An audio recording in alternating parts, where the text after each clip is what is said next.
excellent transits are shaping up for you this month, the month of October 2019, Capricorn.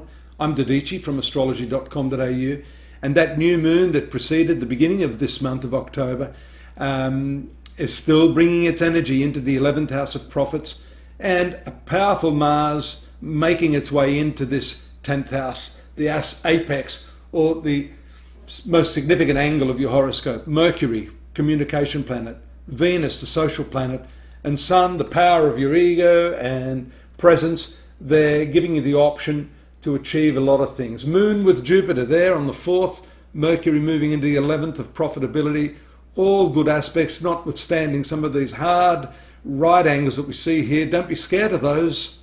Don't be scared of those at all. Actually, in some systems of astrology, they say that these square aspects are far superior to these blue triangular aspects, which make it a bit easier for you to cruise along.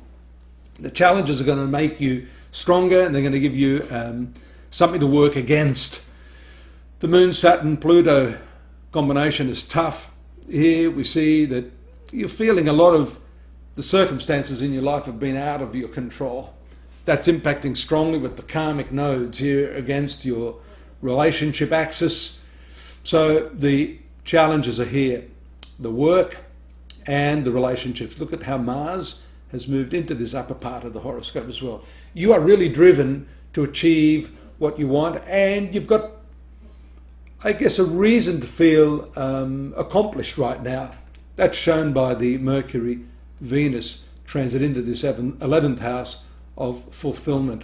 Look at the communication opportunities you have there as well as the Moon transits into Neptune around the 11th. If I don't actually mention the date, that's the beauty of having the animated chart here, folks. You can have a look up here. There's the clock giving you the dates at which the thing I'm talking about is affecting you.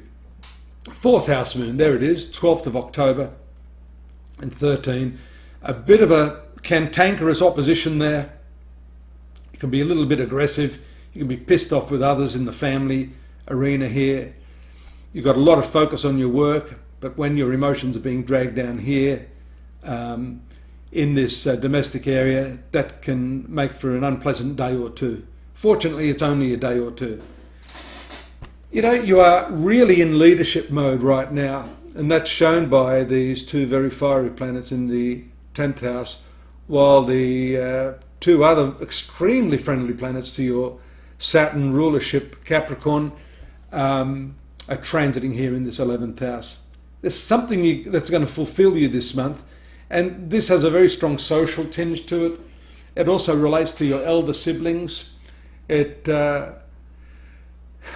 has a strong element of friendship. In other words, those sorts of things in your life which have been holding you back, the people that you've been at odds with, can in fact start to resolve things. I'm going to take this back a little bit. Sorry to do the retro on you, only because I missed that domestic thing I was talking about, which is important when it's a full moon. I just glossed over that. I want you to know that the moon is actually the planet representing your primary relationships, your spouse. That fullness there in this 4th house actually relates to their career. So I'm wondering whether, and this should never happen, whether there's some sort of egotistical competitiveness going on there between you and your partner. Or if you're in business partnership, competitiveness between you and your principal business partner. And that should never be the case. It should be a mutually supportive system if things are going to be satisfactory for both of you. Let me fast forward this back to where I was. And it's important to note that the moon gets darker here as the month progresses. And so there may be an initial spurt, something that's achieved by your partner or spouse, some accolade, just as you may be achieving that. But here, notice the opposition to Saturn. There can be something a little bit sour about that, or some problem that may occur. Some deeper discussions can take place as the moon is transiting through the 8th house of the horoscope, and that occurs there on the 22nd. You can see it just edging its way here into the 8th house. That 8th house is right, the financial wherewithal of your partner. And so there may be a component of that associated with everything there. Notice too that the powerful Mars transit is in a T-square here to your nodes and Saturn. So that can sometimes be success that is not exactly giving you the fulfillment that you had at first expected. So that's important for you to find what it is that makes you happy in your work, and don't rely wholly and solely on the power or the money that you get from it. You've got to feel content within yourself. Still, the Sun's transit here into your 11th house along with these other 2 planets, and then follow this up, the activated Mars, the activated Moon rather, which touches Mars, coming into connection with the Sun, which of course is the new moon that takes place here in your 11th house of fulfillment, friendship, elder siblings, as we said.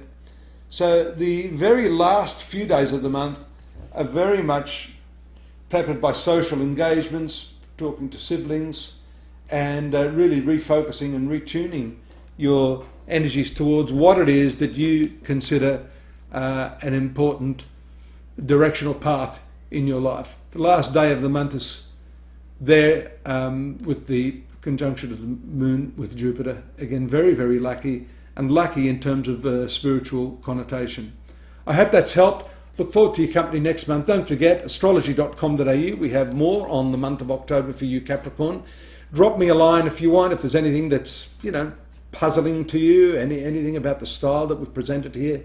And most importantly, subscribe and get a reading with me. That's the most important thing, because if you're looking to study these planets in the context of your own personal circumstance, this is a very generic view of how the sun sign of Capricorn is being affected. I welcome that, and of course I welcome seeing you here again next month. Take care.